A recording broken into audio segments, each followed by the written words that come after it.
Welcome in, ladies and gentlemen, to episode number 78 of Let's Go Racing with David Starr, presented by TicketSmarter. Tyler Jones here with you. So glad to have you with us. Coming up on today's show, we are going to be joined by the one and only Jeremy Mayfield, and we are going to open up with a fascinating conversation with Jeremy Mayfield when he stops by in just a little while from right now. Plus, we will have our news and notes, as well as our Ask David segment at the end of the show. Before we get to any of that, though, as we mentioned, today's show presented by TicketSmarter. TicketSmarter came aboard as the primary sponsor this year on David's 08 Ford Mustang, and we want to tell you a little bit more about what they do. TicketSmarter is a national ticket resale marketplace with tickets to over 125,000 live events, including NASCAR and other forms of motorsports. Fans who get tickets to every NASCAR Cup, Xfinity, and Camping World Truck Race throughout the season. For the best deals on tickets, visit TicketSmarter.com to get your tickets today. That's TicketSmarter.com. David Starr joins us right now. David, good to be back in the saddle again. You know, you've been telling us all year long Kevin Harvick was going to get into victory lane. And since we last spoke to you on this show, he's been there not once, but twice. Kevin Harvick, back-to-back wins, and now a championship contender. You've been calling it all year, finally came to fruition. Well, I mean, you know, Stewart-Haas Racing, you know, they've been struggling over the last, I don't know, year and a half, but you just knew it. You could see it week in and week out that Kevin's team, they were getting better and better. They had a lot of bat luck and in the wrong place at the wrong time, but we're in the top five towards the end of the races. And you just knew that organization was going to really start coming to the front. You could see it. So I kept counting on Kevin Harvick, and man, you know, for him to win at Michigan and then to back it up with the win at Richmond this past weekend, you know, is there such thing as something called momentum? And I think you're looking at Stewart-Haas Racing and Kevin Harvick going to be a big championship contender this year. Dominic Aragon from the RacingExperts.com joins us as well. Dom, there's something in sports we call getting hot at the right time. And I think Kevin Harvick is doing exactly just that. He and Rodney Childress have something dialed up really good right now, and Stewart-Haas coming along, and the Ford program as a whole coming along right now. And I think the message has been clear since the beginning. Kevin Harvick said that they won in Michigan. Those who doubted us don't know us. They haven't changed anything over the last 2 years. Their preparation's been the same, but they've been able to go on this really big hot streak in the last 2 weeks. Guys, they're peaking at the right time. Kevin Harvick and the Ford team look very dangerous as we get close to the playoffs. So speaking of the playoffs and the playoff picture, 2 races to go, 15 spots taken. That could change, but Watkins Glen and Daytona, the next 2 races on tap. David, what an opportunity. Both wild card races that anyone can go out there and win the next 2 weeks. And the way the parity's been all year, we very well could see somebody that hasn't been into victory lane this year punching their ticket to the playoff in the next couple of weeks. Man, I think it's exciting for our sport, for the NASCAR Cup Series right now with the parity we have and 15 different winners in 2022 so far. We got 2 races to go, like you said. It'd be cool to have 16, 17 winners in a season and to figure out that mess. You know what I mean? How's that going to work? So I'm excited. I hope it happens, and I don't think it's ever happened in history. And if it can happen, hopefully it'll happen 2022, and we'll see. You know, it's confusing. How does it work when you got 17 different winners? You know, how does it all work? So I hope that comes down to that, and it just makes it more exciting. And there's a lot of hype about what's going on in the Cup Series right now. Dominic, before we bring in Jeremy, I'll make this point too. Watching on TV every week, you know, they put up the playoff grid. And I was laughing. NBC now had to change up how they do the playoff grid now, showing the standings. Like, you're not necessarily locked in anymore. I mean, and in the case of Kurt Busch, it's been unfortunate, this concussion that he's dealt with the last few weeks and not being cleared to run yet. If we have 2 more winners, Kurt Busch is going to be on the outside looking in. Absolutely. David, you said it. You want to see 17 winners. I'd be curious to see what the chaos is. I am here for the chaos too, David, and it could happen. Realistically, guys, we could see Truex win at Watkins Glen and then Ryan Blaney win at Daytona. Those 2 have won at those tracks before. It's not out of the realm of possibility. Kurt Busch would be the man on the outside. I think Bob Pocker said it best. I think he had asked Eric Almirola out at Pocono, would there be more chaos with 15 winners or 16 winners entering Daytona? And I believe Almirola had said 15 winners because then you'd have more possibilities of people being locked in, drivers knowing that they win, they're in. Not necessarily the case with 16 winners entering Daytona, but we'll have to wait and see with Watkins Glen. We will. And speaking of getting in the playoff at the right time, you can't talk about that without mentioning our next guest, Dominic, as he was the first to ever do it back in 2004, getting what people dubbed the Mayfield, with what he was pulling a Mayfield in Richmond then. Yes, I think it's called pulling a Mayfield. Our next guest, I got to tell you guys, when I spoke to him a few weeks ago, talked to them for another project, asked him about coming on the show. He said, absolutely, he'd be interested in coming on. So we're talking about somebody who hails from Owensboro, Kentucky. And you talk about NASCAR royalty, the Green family, the Waltrips. Jeremy Mayfield is also from this area, and couldn't be more happy to have Jeremy on this week with us on Let's Go Racing. Thank you so much for joining us this week, Jeremy. It's a pleasure to have you on with us. Man, thank you for having me. And like you said, we've talked about it and finally made it happen. And I'm not in the best conditions right now. I might have a little dark background, but we're on here anyway, so we made it. Hey, no problem. That's an excuse to have you back then, right? Oh, yeah, I'll definitely be back for sure. Oh, awesome. So, Jeremy, take us back to the beginning. One of our favorite things to ask our guests is that roots, those origin story. Tell us where it all started for you and your love for motorsports and love for racing, at what age that was, and what inspired you to pursue the path of motorsports. Well, I'm from a small town, Owensboro, Kentucky, and racing was kind of big around there, but wasn't as big as like it is North Carolina here, But really, I just started racing go-karts, and then the Waltrips came from there. Daryl kind of took off and led the way, and myself and the Greens and all of us came, followed later on. But I just knew that's what I wanted to do at a young age. That's all I really thought about, and kind of barely made it through school because I was always thinking about race cars and racing go-karts and all this stuff. So I really had no choice but either make it, or I've probably been stuck in Owensboro right now doing something that I don't really want to do. So I've had a great career and done a lot of good things and just seen a lot of stuff throughout my career, and just really can't take that away. It's something that I'm really proud of. You go back and look at all the things that you've got to see and all the racetracks you got to go to and all that stuff, and it all really stems back to, like I said, Daryl kind of leading the way for us and being inspired and just moving on. So, Jeremy, man, that's interesting to hear.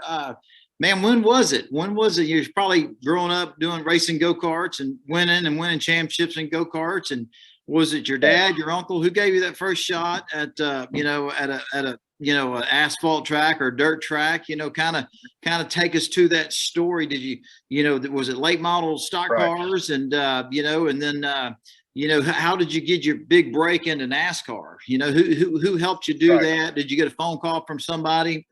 Tell us that story. Man, it's a long story, but I'll tell you the best I can here as far as it goes. But I started off racing go-karts and just kept moving up, every class, and then finally I got about 15 years old and realized I wanted to race stock cars. There was 2 racetracks around Owensboro. There was like a dirt track at Winnie Hollow Speedway, and then Kentucky Motor Speedway was asphalt. So I kind of just started off racing at Kentucky Motor Speedway in a bomber class, which is like, I think I had a 72 Impala or something like that to start with, and you could just put a roll cage in it, knock the headlights out of it and go racing. And that's what we did. And, bought everything from the junkyard. You go back there and buy all your stuff. And, your parts come from an old junkyard that you can find that's got old cars like that in it. And then just kept moving up street stocks, and then finally made it to late models, and was kind of, running great, really, as far as late model stuff goes. And then just felt like that was, as far as I was going to be able to get around there, I needed to move on and do something different. And I was able to meet couple people from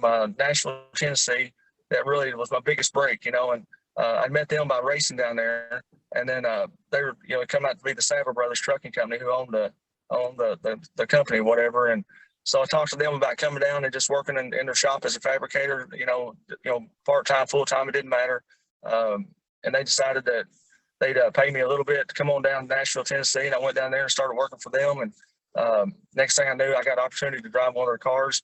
At the time they were running, I think Eddie Beerswell and Ken Reagan and all those guys were driving their cars for them, and I was working on their cars and was able to talk them into letting me drive their car a couple times in Nashville, Tennessee, because I'd been racing down there. And next thing I know, I'm running ARCA and then full-time, ARCA, and then started cup racing. And by the time we started cup racing, they were kind of on a limited budget, and they kind of would run, just whatever races they wanted to run, 3 or 4 a year, 5 a year, it didn't matter. And I thought, heck, that's better than nothing, go run 5 cup races. And so I started doing that. And then next thing I know, I got a call from Cale Yarborough, which was one of my longtime heroes. And I'll never forget the day he called me. He called and I was like, hello. And he said, hey, this Jeremy? I said, yeah. He says, Cale. I said, Cale who? He said, Cale Yarborough. And I'm like, no, this ain't Cale Yarborough. I thought it was one of my buddies messing with me. I said, this game be Cale Yarborough, And yeah, this is me. Then I could tell it was him, the way a Southern accent he had. And he said, for me to come on out there and talk to him. And so I jumped on a plane and flew out and talked to Cale. And it was, from there on, it just took off for me, really. I went to drive for him for a while, a couple of years, and then got the opportunity with Cranifus Haas, which later on was bought out by Roger Penske and turned into Penske Cranifus, and then Evernham's, and just kind of takes off from there. I think everybody knows the rest of what happened after that, but it was pretty good journey. But really looking back, that all happened within like a 10-year period, or 6 or 8 year period, and so a lot of things in my life happened really fast, and it's like I just made the right moves at the right time, and that's what I tell a lot of people this day and time. That I never had the money to go buy a ride or go buy myself into something, so I was always, when opportunity approached me, I wasn't afraid to take it, and I was just able to really, looks like I knew what I was doing. I didn't, I just kind of, when Sadler's called me, I'm like, yeah, I'll go down and race for you, and that looked like a great move. And then when Cale called, I took that opportunity, and then so it just looked like everything was perfect. But I got lucky along the way, I guess, making the right decisions and being able to put myself in the right places at the right time. Man, what a great story. I remember the Sadlers well. They had great ARCA cars and cup cars, and to not be racing full time, they don't take Eddie Beerswell and Ken Reagan out of their cars to put somebody else that they didn't see, that they saw something in you. And obviously, I remember you driving for them that back in I think it was might have been the middle 90s or whenever it was, late 90s, and man, to get the attention of Cale Yarborough, dude, that's amazing. And you created opportunities, but man, your ability and your driving talent, when you get phone calls from somebody like the great Cale Yarborough, he saw something. I mean, that guy's, superstar, champion, legend. That's amazing to get a phone call from Cale Yarborough, man. That's quite a story. Right. My whole career was kind of like that. I drove for Cale, and I was able to race with Darrell Waltrip, and Dale Earnhardt, Richard Petty was around, just Kyle Petty, all those guys, and the list goes on. Mark Martin, Ricky Rudd, Terry Labonte, Bobby Labonte, just all those guys that really made the sport what it is. I was able to come in, and they were all heroes of mine, people I really looked up to. And so to come in and be able to race with those guys was just awesome, and that was kind of the peak of the sport, I feel like, too. Those guys are really the pioneers of it. And, starting with Cale and all those guys and Petty's, but it worked up to where, right at the peak of it was Dale Earnhardt and Waltrip and all those guys. So, that's what's pretty cool when you look back and knowing that I was, being able to do that. And as a little kid watching the Daytona 500, watching Cale and Donnie fight and on TV, and just seeing all that stuff and just be a part of that. It's pretty cool.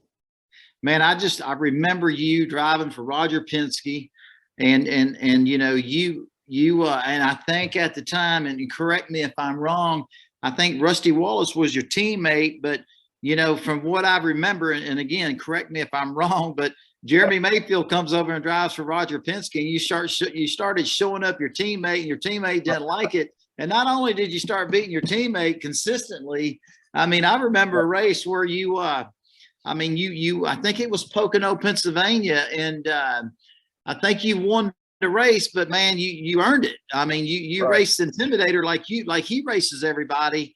And he told you, I think after the race was over, he told you, hey man, you're number one. But man, it was cool to see a guy like yourself that, like you said earlier, you didn't buy your way. You created opportunities, and your driving ability got you to the next level. But man, once you got there, you was a winner, man. And I remember that like it was yesterday. You put yourself on the map, because even though you raced with all these superstars and everybody that kind of made the sport what it is, I put you right there with them. Right. Well, I appreciate that, and, I get asked that question a lot about Dale Earnhardt that day at Pocono, and it just seems like that's definitely the highlight of my career, something that, I'll never forget, obviously. And I know a lot of Earnhardt fans out there haven't forgot it either. They let me know quite a bit, still today. And I still get people coming up and they're like, man, you owe me a TV. And I'm like, what? I swear this has happened like at least 50 times. I'm like, TV what? I already know what they're going to say. They said, yeah, I threw my beer through my TV and busted my TV and everything that day, because they was pulling for Earnhardt, and I know I made a lot of fans probably mad that day, but, the good thing about it was Earnhardt was a true champion, and he was so cool, and just to be around, and he took it like a champion, you didn't hear him say anything about it or nothing, and I actually told him when I first seen him after that, I said, man, I thought you was going to be, pissed off at me, worse than you are, and he's like, nah, I wasn't mad at you, man. Kind of grabbed me in the headlock. And the best part about it, he said, the only thing that made me mad is all the stuff he said after the race about him, because I didn't know what to say. I knew I had to say something because all the fans were throwing beer bottles over the fences. They was like giving me hell, So I knew I had to say something. And the only thing I could figure out was, use the same thing he said to got him out of the Labonte deal, and was about, just want to rattle his cage a little bit. But I think I rattled his fans' cages quite a bit too. But that certainly was a good day. And I always like, going back and watching that, looking at it, and it's pretty cool. Jeremy, one thing I want to ask you, talking about Dale Earnhardt and some of those close finishes, certainly another one was the 1998 Daytona 500. And you watch back those last couple of laps, and it's you and Bobby Labonte battling for second. You guys are coming to the caution and the checker together.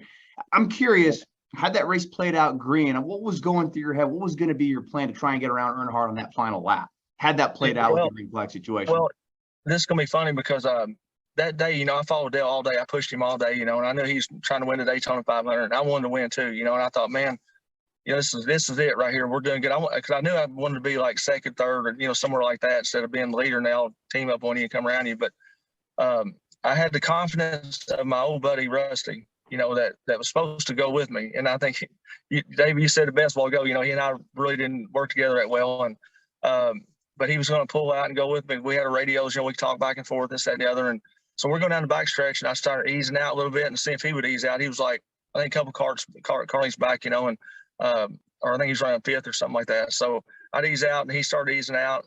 I kind of pulled back in, like, well, should I go? Should I not? Should I, go or not? So he's out again like this, and I see him coming. So he's coming with me, So I pull all the way out. As soon as I pull all the way out, I look up like that in the mirror, and he's boom right back in, and that left me out hanging out there to dry, down the back stretch. And so I didn't have anybody to go with me, and I think a couple of people pulled out after that. But then the caution flew and all that stuff. But it was certainly a good day, and I'm glad to see him win it. He finally got to 500 and all that stuff. But we had a good car that day. We had a real good car, and just needed that, extra little help, and maybe a little more experience would have helped us that day. So, Jeremy, just to hear you talk about it, it was like, he was the poster child for, now looking back on it. I was just a kid watching it from the outside, watching, it was amazing, Jeremy Mayfield, Rusty Wallace, and just all you guys, and, right.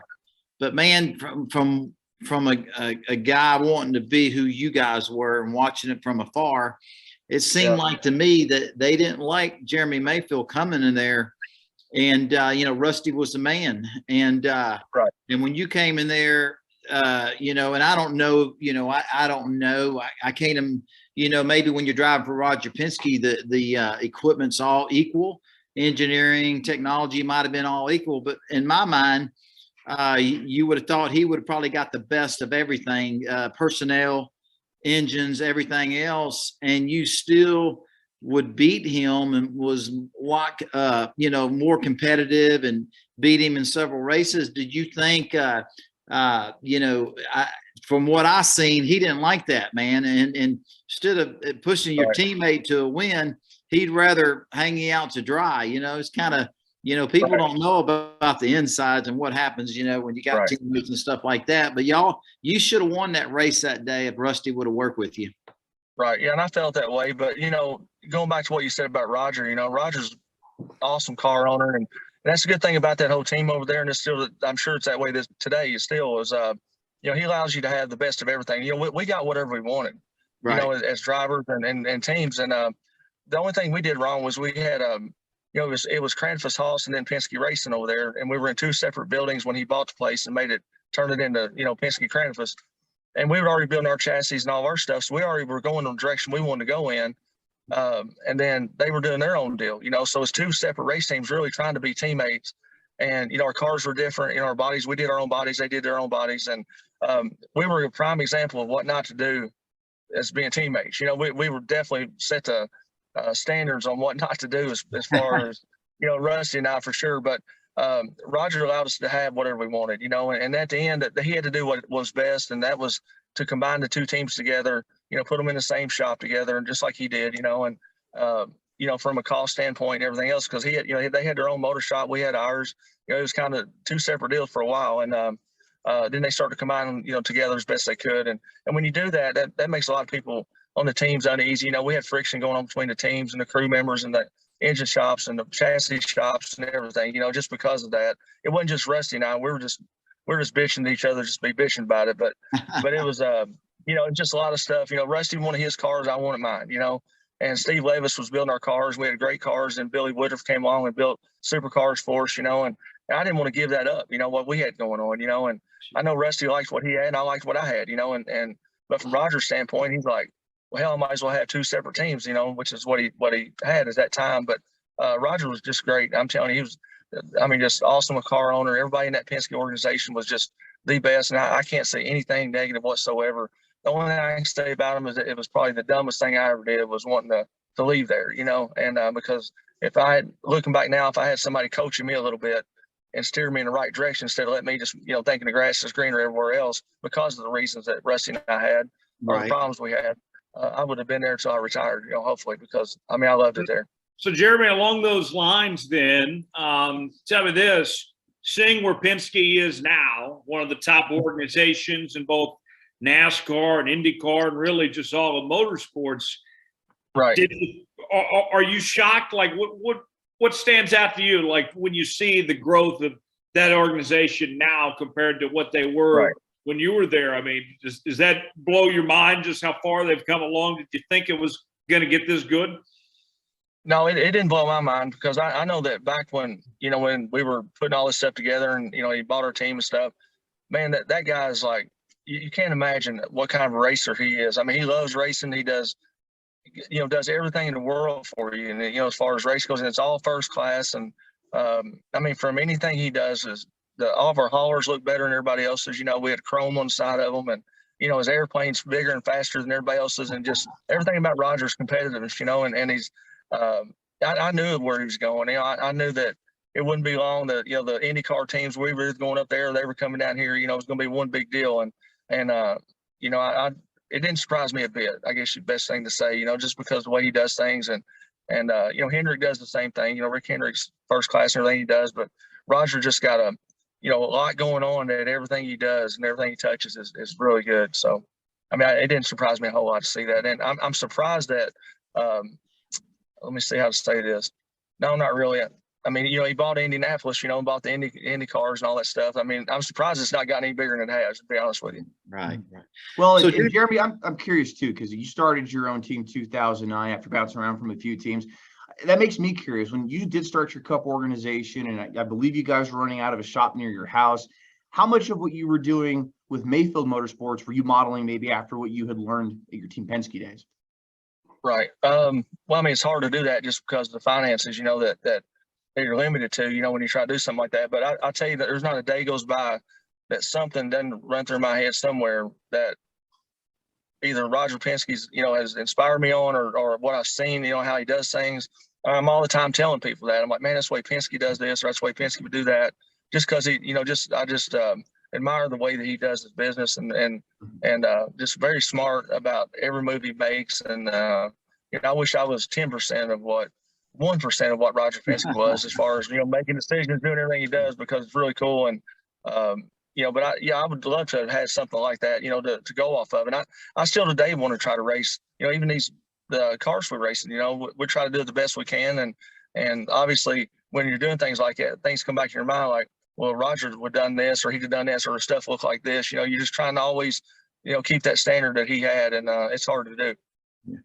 So Jeremy, I know you're still racing, still winning races today, and I'm, and one day you'll sit back and reflect. But there's not too many race car drivers in the world that has had the opportunities. You don't get those phone calls to drive for Roger Penske. You know what I mean? You ever sit back and say, man, I mean, you know, there's, I mean, I'm sure you can count on our hands, you know, the drivers he's had, you know, to sit back and reflect. It's like, man, I drove for Ray Evernham, Cale Yarborough, Roger Penske, man.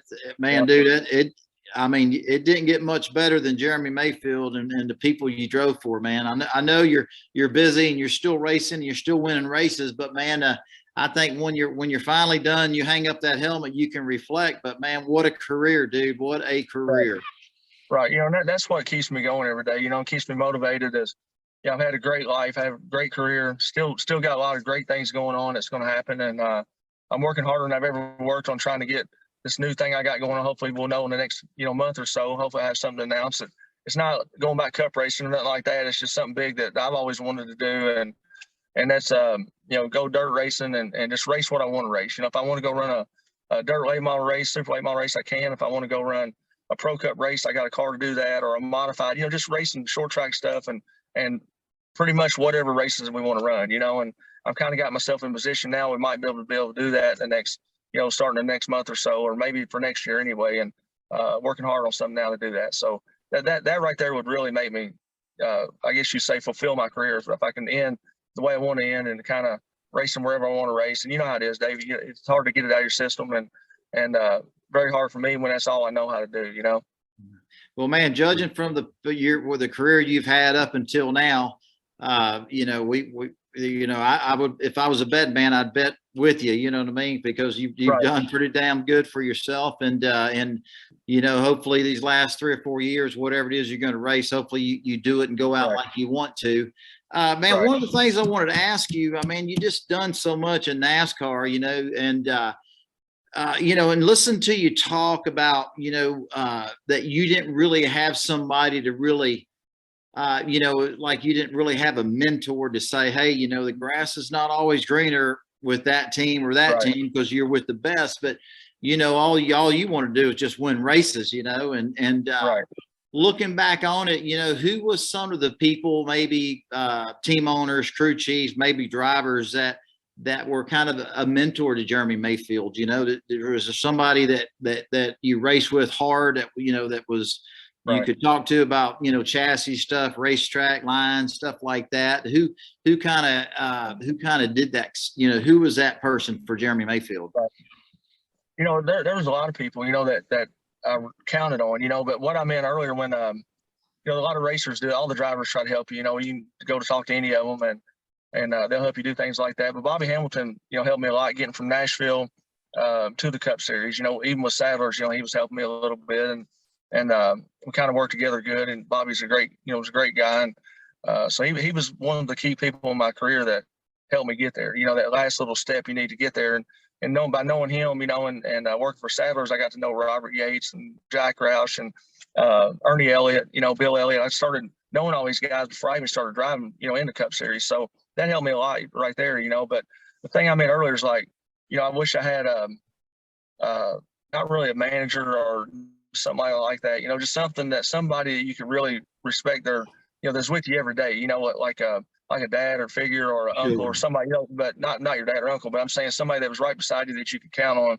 saying, you know, help lead me along the way. You know, I'm sure Jeff Gordon looks back at his stepdad and, you know, which has done a great job for him, you know, and you know, leading him along the way. And everybody's got that person that does that, whether it's your family member or not. But I was kind of on my own. You know, I left Owensboro, went to Sadler's, and making all my own decisions along the way. And feel like I made all the right ones. I just didn't, you know, you just think when you start making all the right ones, people around you are telling you what you want to hear all the time instead of, you know, what you're really doing wrong, you know, and you know how that goes. And the better you start running, then you think it's all, you know, you think you got a lot to do with it, you know, as a driver, because you're, you know, running good and winning races, this, that, and the other. So it's very easy to get, let your mind and your own little cocky self go the wrong way. You know what I mean? And I think we've all done that.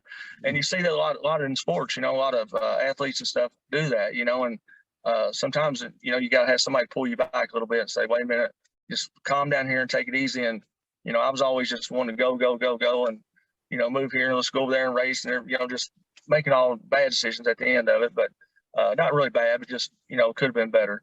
And I think if I had any advice to give any young driver out there that's trying to make it, would be that, listen to put somebody around you close to help steer you in the right ways and making all the big business decisions, because I'm not a businessman here. I'm sitting there, doing great and thinking you are, I'm thinking, well, I got this world, it's all perfect, everything's going great. Well, it's easy to be on top of it for a while. Then all of a sudden one thing happens, boom, you're knocked off the top of it. And then it's hard to get back up there, So Jeremy, with this being close to the start of the NASCAR playoffs, what used to be known as the Chase, what a time to bring you on. Let's go back to 2004 and that Richmond race. I mean, you made the move from Penske over to Evernham.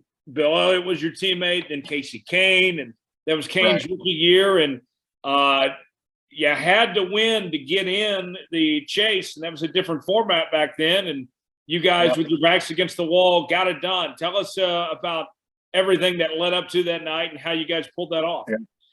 Well, it's funny because that week, all that week at the shop and stuff, it's weird because, it all happened like it did. It all looks great now. But I remember that week, talking to the pit crew and all this stuff, and all we had to do was sit on the pole, lead the most laps and win the race. Then we were in. That's for sure. I'm thinking, you just can't go do that. I'm coming home and my wife's like, man, it's gonna be tough to do. Shana was telling me all this, all that. I'm like, no, we're gonna go. Sit on the pole, lead the laps, and win the race. And my whole crew was like that. We were just like set on, focused on doing that. And it's weird because we got there and everything started going good. We didn't sit on the pole. We qualified I forgot where it was now, but I know we didn't sit on the pole and our car was decent, but wasn't that good. Or obviously, but in practice, we needed to make it better. So everything started looking, going downhill from there, after qualifying, but we just kept working on it. And it's just a fun weekend, I didn't feel a lot of pressure. My guys didn't have a lot of pressure on them. And we just knew what we had to do. And it just worked out, and then we, won the race. And it looked like heroes, like we knew what we were doing. And we really didn't do anything different than we've been doing all year, just other than not feeling the pressure, just going and racing and pretty much having a good time and staying focused. And it just, everything worked out just like it should have. And, we ended up making the Chase and all that stuff. And it looks like, I tell this story, it looks like, oh yeah, we had it made, no problem. We were going to show up, win the race, but that's hard to do in the Cup Series, and at that time, especially just to lead the most laps and win. And Dave, how hard it is to win at anything. It's hard to win these go-karts out here, let alone Cup race, So to do that was pretty cool to do that. And, looking back, that was another one of my highlights of my career right there too, So. Man, just something else. And then getting it done the way you guys did that night, what was it like afterwards? What was the reaction, like the sigh of relief? I mean, I'm sure that you guys were excited, but then at the same time, you're like, oh, we got a championship to go chase now. Right. And that was cool part too. And it was a great night, afterwards, just celebrating and this, that, and the other. But I can remember going in Monday morning and Ray called me to his office and he had this look on his face like, I thought I'm walking up there like real proud and stuff, like we're going to have a good conversation here. But he had this look on his face like he was mad about something, And so he sits me down in the office and he goes, man, everything went good over the weekend and everything's looking good, and the way he was talking, I was like, man, what do I do now? And he said, man, you didn't say Mountain Dew on after you won the race, you didn't say Mountain Dew. And they called and they're pissed off, because he didn't say it. But I took a full Mountain Dew right in victory lane and turned it up, showing that this is what I'm drinking right here at Mountain Dew, right. Thinking I did a good job and I just didn't say it. And so it don't matter how many you win or what you do, it's still same old thing on Monday morning. You're putting right back at it and getting serious again and trying to, fix all the problems you may have had over the weekend. And that was one of them. So it lasted about Saturday night to about Monday morning. Then everything was back to business again, but certainly a lot of fun while it lasted. So Jeremy, man, you've had such a great career in NASCAR, and man, you beat some of the best in the business and winning the races you won. What are some of the biggest what is one of the biggest highlights for you? Those Cup wins are hard to get, and like you said, man, when you win them, it's amazing. Right. But from a Jeremy Mayfield's perspective, maybe share with us and some of your fans some that just stand out, some big moments in your career. I mean, because you've had a hell of a career. Right. Yeah, I had a bunch of them. It's like I look back at every win that I've had from day one. Whether it was in the late models at Whitesville, Kentucky, or moving to Nashville, right, driving for Sadlers and this, that, and the other. And I got to hang on one second. They're giving me the keys. Everybody's wrapped up here. Thank you. See you, buddy. So we got everything going. I don't know what we're talking about now. That's when it's runner A main, by the way, too. So we missed it, but that's all right. But no, I've had a lot of good things happen in my career along the way, from, like I said, winning all the cup races that we won, sit on the pole. It just seems like everything you do, anymore. But then when you stop winning, you're not winning, everything's going bad. Like, we came back and won about a month ago in the Grand National Series for Bob Scheich, his series, and that felt like winning the Daytona 500. So, I've got such a I don't know how to say it, just up and down career, I guess you'd say. But you know how it is, Dave. When you start winning, man, no matter what it is, it's just a good feeling, and I feel like, looking back, there wasn't really one any bigger than the other ones now, but it's time, it just seemed like it just kept getting bigger and bigger and bigger, Then about Spindale, Earnhardt out, win Pocono, that's huge, and then go to move from, the Cale's, the Penske Cranfus, and then from there to Everham's, running for Dodge, and sitting there going, man, here I am driving for Dodge, and I love Dodge too, by the way. And they were great people to work with and just unbelievable. I sit here and have a whole story about the Dodge deal, how good it was and all the people involved. And, just, I don't know, I just had a lot of good highlights in my career, and we'll someday hopefully write a book about it, or, list them all out, lay it all out and show somebody, but it's been a good one. Yeah, absolutely. And Jeremy, I think one thing that kind of gets overlooked, I mean, all those accomplishments that you did, all the things you've done in NASCAR, you did enter that foray where you were a driver and owner. Not many drivers actually do that and take on the entrepreneurship part of the sport. So, I mean, when you look back on that venture that was Mayfield Motorsports, I mean, you guys were running a shoestring operation. You make the Daytona 500 on a Cinderella story. When you look back on that endeavor, what's up? So that was another big one right there. I forgot to tell you a while ago about all the big parts of my career. Was that right there is huge. Didn't even bring it up. So, yeah, I know the Mayfield Motorsports thing. I mean, when you look back on that, like realistically, how big were you thinking Mayfield Motorsports could get with the organization, multi-car organization? What were you thinking was going to be the trajectory there of Mayfield Motorsports? Well, I was at the point in my career where I was like, I need to do something, and I felt like that.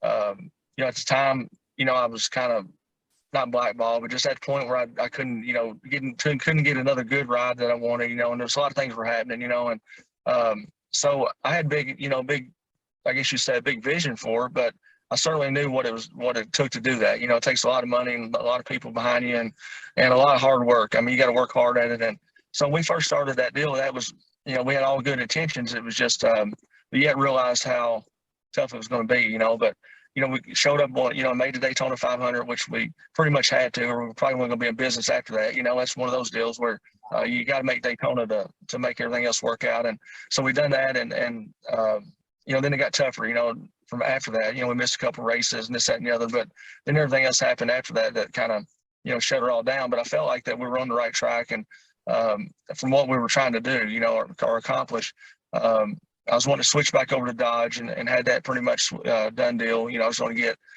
Dodge support and, motors and stuff like that, which would have certainly helped us a lot, and had some other good sponsors, that was coming on board, and then, everything just takes off. But, as, a lot of racers will tell you out there, a lot of that stuff is, once you start something like that, everybody wants to come on, everybody wants to be a part of it, tell you this, tell you that. And, some of it don't work out anyway. So, but in our situation, everything was looking good at the time until all the other stuff happened after that. So Jeremy, the way things ended, tell us from your vantage point, kind of what happened, and you look back, anything you would have done differently there? Take us back to just how that all unfolded, your last days there in the sport. We might have to have another show on that one. That's a whole other episode, But no, it didn't end very good, obviously. And but looking back, I wouldn't have done anything different than I did. I made the decision I made to fight it. I felt good about it and felt like that's what I needed to do. And I wouldn't have felt right if I didn't fight it, because I didn't do anything. You know what I mean? And what I done, I told everybody what I took Adderall. And say it again to you guys. I took Adderall. I didn't know it was a bad deal. I didn't know that it had a bad name, or wasn't supposed to take it or nothing else, or I wouldn't have taken it. And So I had a prescription for it, and I felt like at that time that's what I needed to do, and that's the decision I made to fight it. And yeah, it cost me a lot. It cost me my career as far as cup racing, but at the end of the day, I can sit here now and realize I done the right thing and done what I thought was right. I'm never been one to be able to just cower down or back down or take a fall for something I didn't do. I just wasn't going to do that. And so that's what, I guess all the lights are going out now.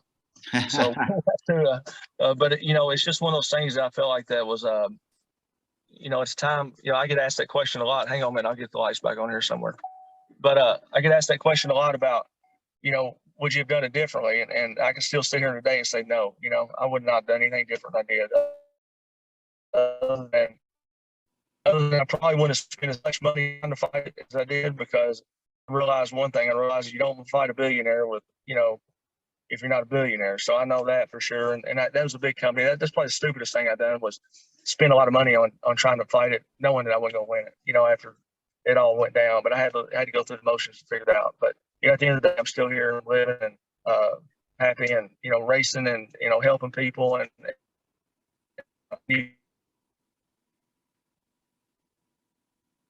got a little my family and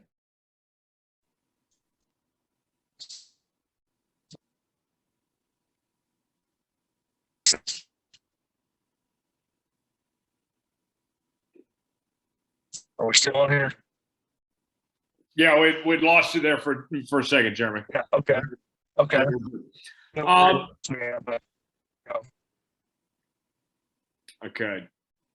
Let's see. Is he there? Yeah, I'm here. I'm just not sure what's going on here. Okay. I think we got you now. Hey, Jeremy. but I'll definitely do another show with you guys. Whatever we got to do, we'll make it better. If y'all want to do another one, we can do a whole nother episode. Oh, yeah. It'll be better. We'll definitely have you back, Jeremy, for sure. Let's go ahead and we will. Anything else, Dominic, before we're ready to move on? You want to add? No, I think that should cover.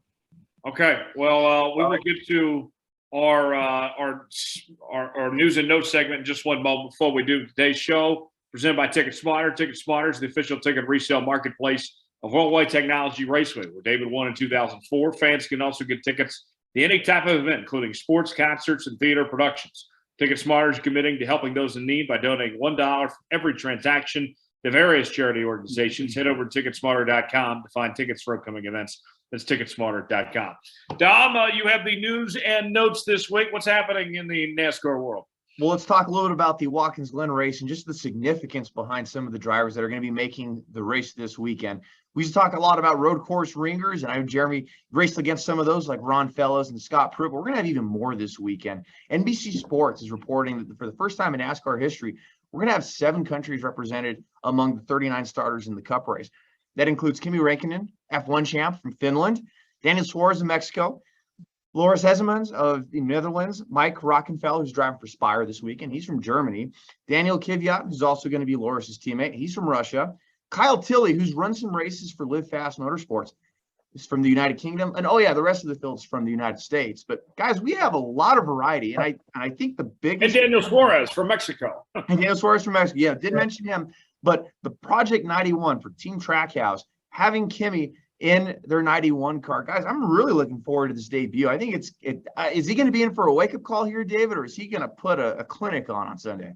Well, I mean, I think it's going to be in for a wake-up call. But, I just, hearing all these different companies that are represented in our sport, it just tells you how popular NASCAR racing is in America. When you got former F1 champions and other, champions from other series from across the pond, I mean, it just goes to show you how intrigued the whole world is about what we're doing here in America. And NASCAR racing, I mean, it just goes to show you, man, in Formula One, it doesn't matter. People want to come race in NASCAR, but I do believe that they're going to get a big wake-up call on how good, all the guys are, our regular superstars in the Cup Series. But it's interesting. It's cool to see these guys come from other forms of auto racing, from other countries to participate in NASCAR, and it's going to be cool to see them out there competing.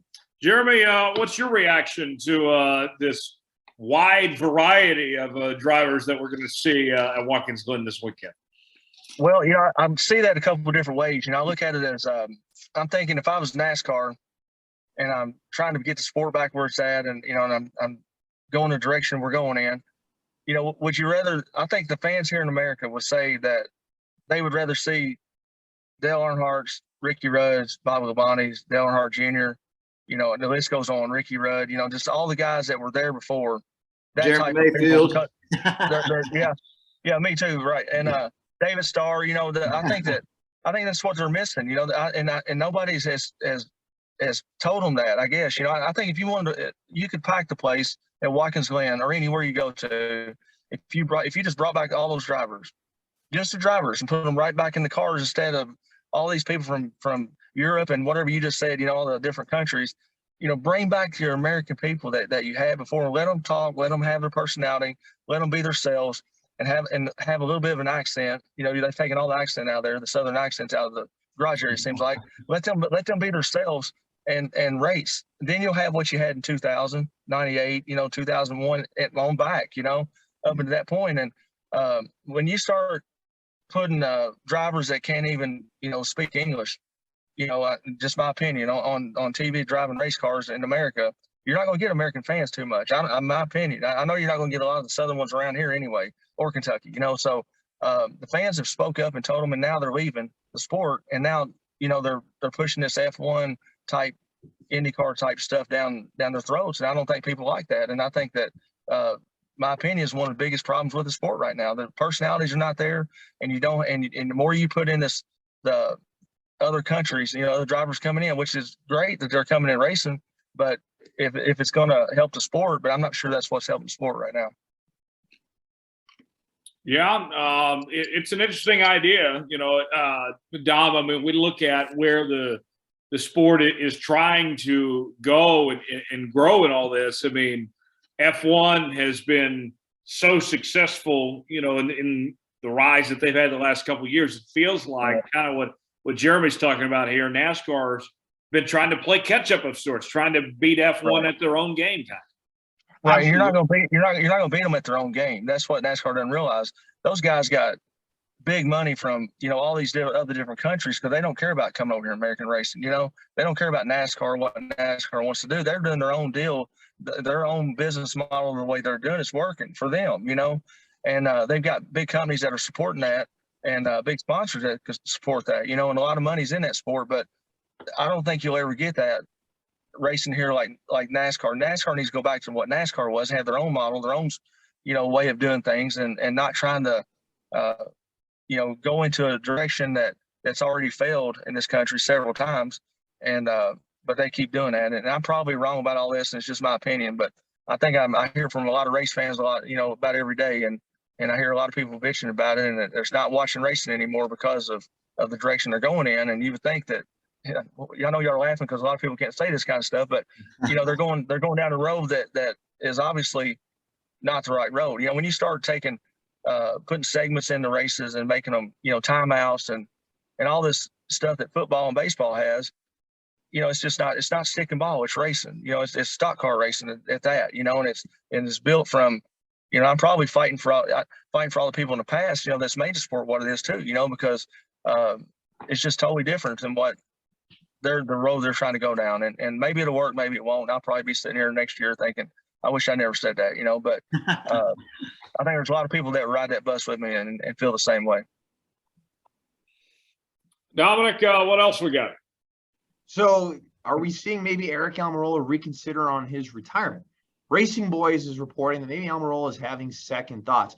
Recall that Eric had announced that maybe at the end of 2022, rather, that he'd be stepping away from the sport full-time and maybe would entertain part-time rides. But when pressed on the issue, and he's been pressed on it seems like on a weekly basis, excuse me, he had said, I don't know, we're still talking about it. There's a lot of factors, moving parts, a lot of people involved in the decision-making process. He says that he's one small part of it. He's been listening, and he's been a part of discussions, and we'll see. But, guys, I don't know. I don't know if we have a clear front runner to have a replacement in that 10 car. I mean, we would have probably thought Ryan Preece was that guy at the beginning of the year, but maybe Almirola's back in 23. What do you guys think? It's an interesting situation, David, because you have Smithfield that came on board to the 10 car with Almirola from Richard Petty Motorsports. So there's an established relationship there. Stuart Haas before Kevin Harvick's wins these last 2 weeks, their performance has not been as good the last couple of years. And then you have Ryan Preece involved. Cole Custer is still in that organization and hasn't performed great. And then, of course, there's also the Kyle Busch factor as well, with Kyle Busch being a free agent and, the whole deal with Gibbs not being able to find sponsorship and such. With that right now, I would say that the betting odds probably changed. Eric Almirola is probably the favorite to be back in that 10 car next year. Man, I'm curious to hear Jeremy's thoughts on this, but man, when you got a major sponsor like Smithfield and their engagement and their involvement in the sport and they're passionate about and they love their driver, that's a good marriage from a sponsor driver standpoint. Why would you step away from that? Well, the Stuart Haas organization has, they're a little bit behind since this new next gen car has came into play. But it looks like to me they've been catching up here last couple of months. And to see Kevin Harvick's 2 wins the last 2 weeks, I don't know, Eric Almirola, I don't know why you would want to leave that. You got a next gen car, something new. It looks like the Stuart Haas team. This thing, it's always evolving. 1 year, 2 years, you're on top of the world, and the next year you're struggling. You know what I mean? But it looks like they're kind of coming out of it. And you got a major sponsor that wants you to still participate. They want to support you with an organization like Stuart Haas.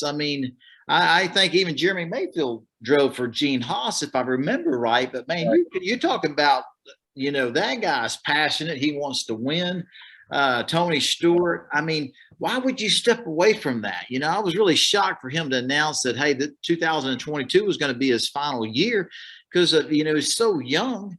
And man, it wouldn't surprise me if he stepped back and said, hey, I'm gonna race another year. Why wouldn't you? We want to win, you want to race, and Jeremy will tell you, I'll tell you, man, to have the funding behind you and a sponsor like that with that organization, we want to win. Why would you step away from a winning an opportunity like that? So I think I wouldn't be surprised to see him come back. Yeah, I feel the same way, David. When I heard that, I was like, it didn't make sense. I didn't know why he would want to retire so young and having everything there. They're just now getting rolling, and really starting to run good.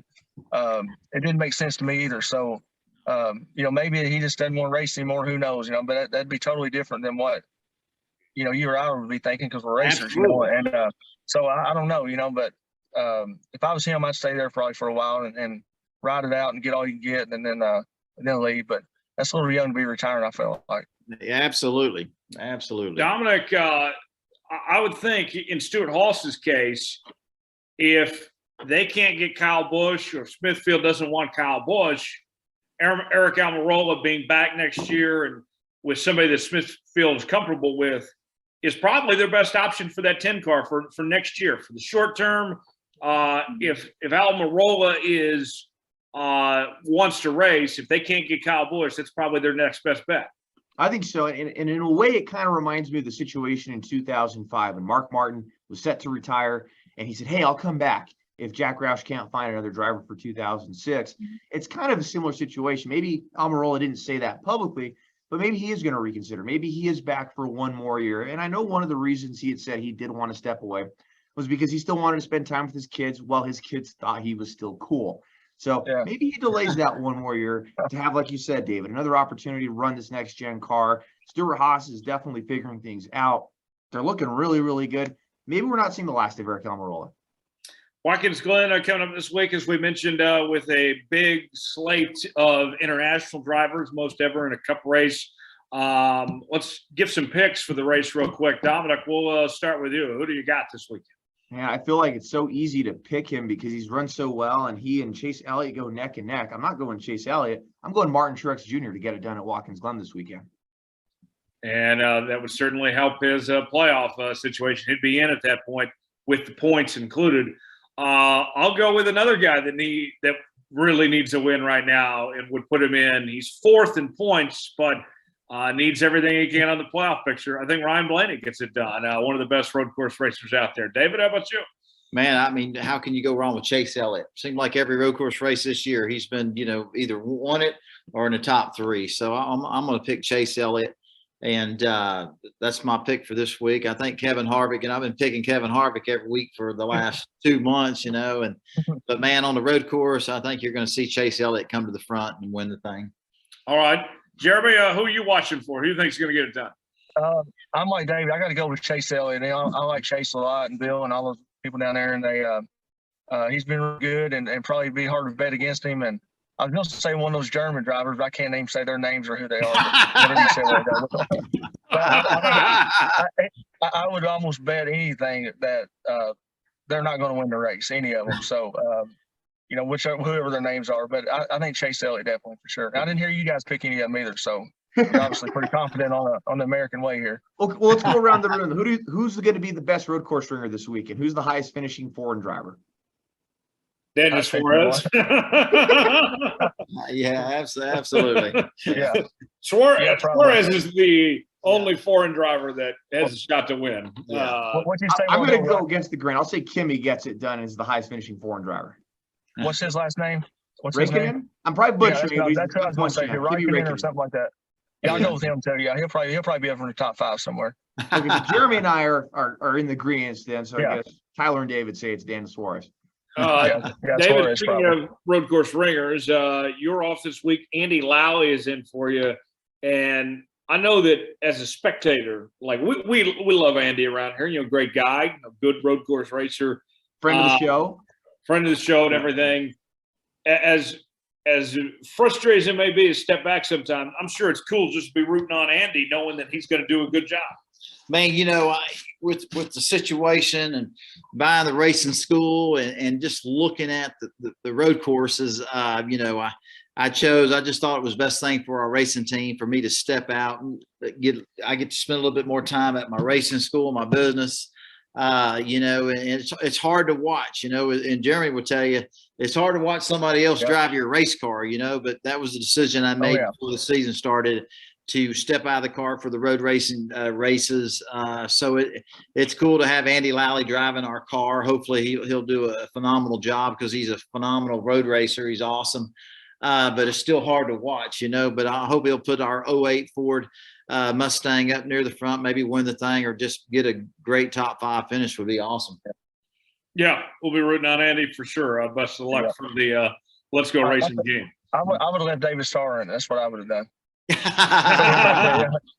Yeah. So if I don't get off here, you guys, I'm fixing to be locked in here. They're already, everybody's gone. They're turning the lights off. Okay, we're going to be down at this. We're going to be down one more second. We got. I don't have to tear the gate down to get out of here. Okay. Hey, Jeremy, man, thanks for joining us, buddy. It's been an honor, man. Honor to have you on our podcast, dude. You've had a hell of a career, and dude, it's what an honor it is. So thank you. Well, thank you guys, and anything I can do for you or whatever you need to do. If I'll do another one, that'd be great. We can I have a little bit different background on me right here. We can see me anyway. So, but thank you guys, all of you, and I appreciate it. And wish we had more time. I'd sit here forever and talk, and it was great night. Oh, buddy, we'll get you back on.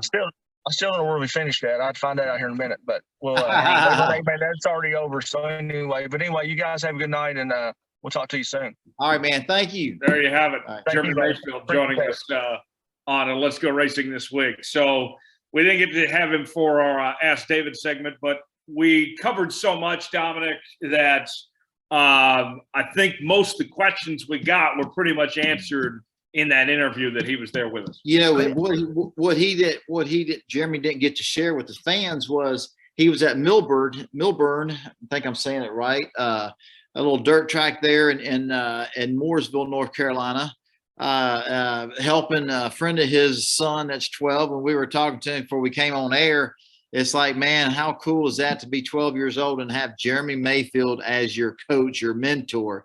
That was amazing. And I asked Jeremy, hey, man, when you were 12, could you imagine having Buddy Baker or Bobby Allison or even Richard Petty as your coach? You know what I mean? So that's where he was. He was at Milburn dirt track there, and I think it's in Mooresville, North Carolina, not too far from our SS Greenlight Racing shop. So and David and Tyler, I believe Brexton Bush races there. I believe he's a regular there. Absolutely. Owen Larson is as well. So definitely some of the future NASCAR stars race there as well.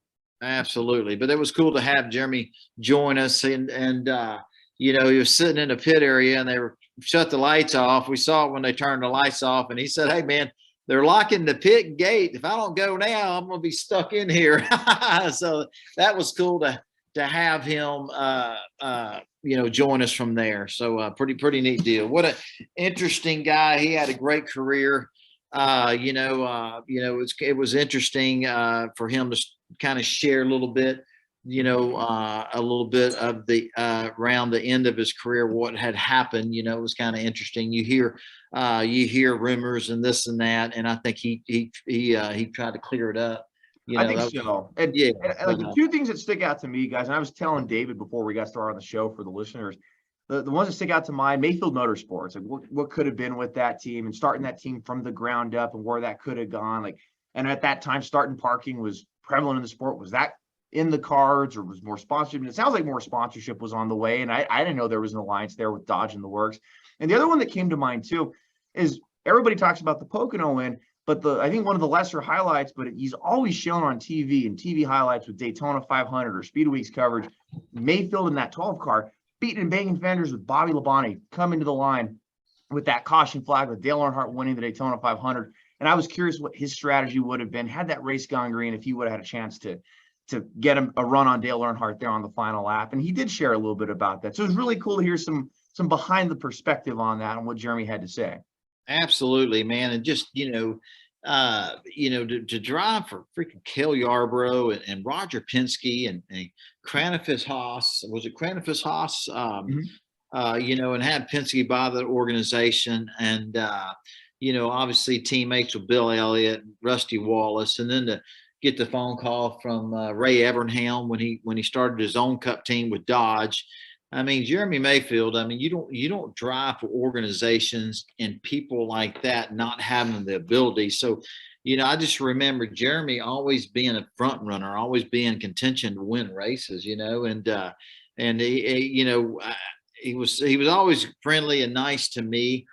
Towards the end of his career, when all the stuff happened, I don't even remember all the stuff that happened, but it was just a shame he couldn't have finished it out like he wanted it to. But what a great guy! I'll say this too, and I know that this segment's kind of taken a different turn. Instead of Ask David this week, we're kind of just giving our afterthoughts of the interview because we never hardly get to do this type of thing like this. And what stood out to me, guys, is that Jeremy Mayfield is one of a kind, right? He's always stated his mind and he's always been authentic. He's always been who he says he is. And you go back to the Ray Evernham, Aaron Crocker stuff in that situation to how things ended in his NASCAR career. And then we see asking him about just road course ringers, and he opened up with a take that I don't think any of us saw coming, that we probably all disagreed with, but nonetheless, that's his opinion. His right to have that opinion. That's who he is. And whether you love him or you hate him, and I don't blame you if you're either way. I like Jeremy myself, not just because he came on the show. I've always respected his attitude and everything, but whether you love him or you hate him, I think you have to respect Jeremy Mayfield for sticking true to who he is now. I do. And he's never wavered from that. Even all the stories he has said over the years, he's never wavered from what he's had to say. And I think you said it best. He's authentic. And there was, I got to give this guy a shout out. So when we were taking questions for the show, I'm potentially asking Jeremy for the Ask Jeremy segment and Ask David segment. Brandon Black had put on Facebook, is he cool with the phrase pulling a Mayfield to make the chase? I chuckled when I saw that because that is so true. You even hear that present day. If somebody wins their way into the playoffs at the last minute, they are Mayfielding into the chase. They are Mayfielding into the playoffs. And I think that's so cool. Almost 20 years later, that still holds true. I mean, guys, Truex could Mayfield his way into the playoffs over the next couple for maybe somebody else that we're not even talking about right now. And what I love about just hearing Jeremy share his, a lot of his stories with us, just the true hard racer. He's just a racer, and like he said, he don't know anything else. He's at a racetrack right now, a dirt track there in Mooresville, North Carolina. And, he just says, man, I want a dirt race. I want to continue to race. And he's just a hardcore racer. That's all he knows, but he's had a great career, and it was cool and fun to have him on our podcast this evening, just to hear some of the stories. Yeah. Yeah, no, I agree with that. And I think another thing that gets underplayed, and I think this goes for any driver, and David, you certainly have this perspective too. Anybody that can go and try to start a team too. You're racing at NASCAR's top level, any of the top 3 series, and you go on to try and start a team like how Jeremy did, and that entrepreneurship. Because, let's be honest, most drivers have those entrepreneurial skills, but to actually act on that like how Jeremy did, I think that's something that deserves a little more spotlight and credit, because we know that's not easy. Starting a business is not easy in general, but starting a business as a NASCAR team, certainly a hard endeavor, and that's something he undertook. And to add to that, what he did, although it was short-lived, it was way different than what we typically see of driver owners now. Tony Stewart was handed a 50% stake of what is now Stewart-Haas Racing. Brad Keselowski was handed a 33% stake of what is RFK Racing. Mayfield started that thing with nothing, that is very unique. So very good point, I think, there. Yeah, absolutely. On your part, Dom. Guys, as always, make sure to subscribe to the show. New episodes out each and every Wednesday. Apple, Spotify, Google Podcasts, YouTube. Leave us a 5-star review, or don't leave us one at all. Check us out on social media, facebook.com/Star Podcast, Twitter at David Starr at Star Podcast, and by email, davidstarpodcast@gmail.com. Dom, what do you have going on this week, my friend? So I'll be staying here in New Mexico. We're going to have Kyle Stevens, our photojournalist, at the track at Watkins Glen International. He shoots great photos for us every time he gets to the track, so we know this weekend will be no exception to that. But I'll stay here in New Mexico this weekend, enjoy some time with family and friends, and we'll see where the weekend takes us. How about you guys? You're off this week, but that always means what? Family time, and is your words being a husband? Well, I got lots going on. We've got a couple racing schools at the Texas Motor Speedway. Got one Thursday, and I have a little one on Saturday. We have stuff going on. We're busy, thank God, and preparing for all that. Trying to catch up on being a dad and a husband, like I always say. But we'll be focused on our tickets, our 08 Ford Mustang TicketSmarter car, Brett Baer special report car is doing with Andy Lally, and just keeping up with what's going on there at Watkins Glen. It's again, to not be there at the racetrack is tough, even though I'm not racing. So it'll be a fun weekend of racing. It's exciting, and looking forward to getting back in the race car at Daytona. That's for sure. Yeah, no doubt about it. I am here in Dallas this weekend, but the NFL preseason is off and running, so I'll be covering all over that, and still balancing time to watch my NASCAR this weekend as well. So should be a lot of fun. Boys, hang on, Tom. Go ahead. So, Dom, I think the Jones, what do you call it? The Jones what? The Summer of Jones. The Summer of Jones, right? Isn't it the Summer of Jones has been officially canceled? No. Okay? It's the Fall of Jones. It's the Fall of Jones then. No. We're finishing strong. Okay. No. I got to hop in a race car before the end of the Summer of Jones. I know. All right, that'll work. So it's not officially canceled yet until after he drives a race car. Yeah. So if I go 200 miles an hour, then maybe I've had enough Summer of Jones. There you go. And Tyler, you were telling me right before we got on air earlier today, or maybe it was yesterday, but before we started doing the show. So may not happy with the Team Texas School, but you have another offer in the works to drive a race car? Oh yeah. My guys, the folks, Rusty Wallace or Richard Petty, it's one of those driving schools, they told me, yeah, you can come by anytime, yeah. He's fixing to be canceled off our podcast. Oh, there we go. Oh gosh. But no. The only place I'd be driving is with TeamTexas.com. Awesome. Check it out there. Likewise. Yes. Yeah, absolutely. We will put the checkered flag out in this episode of Let's Go Racing. Big thanks to Jeremy Mayfield for joining us. You, the listener, for stopping by as well. For Dominic, Aragon, David Starr, and Tyler Jones, saying so long. This is another edition of Let's Go Racing. See you next week.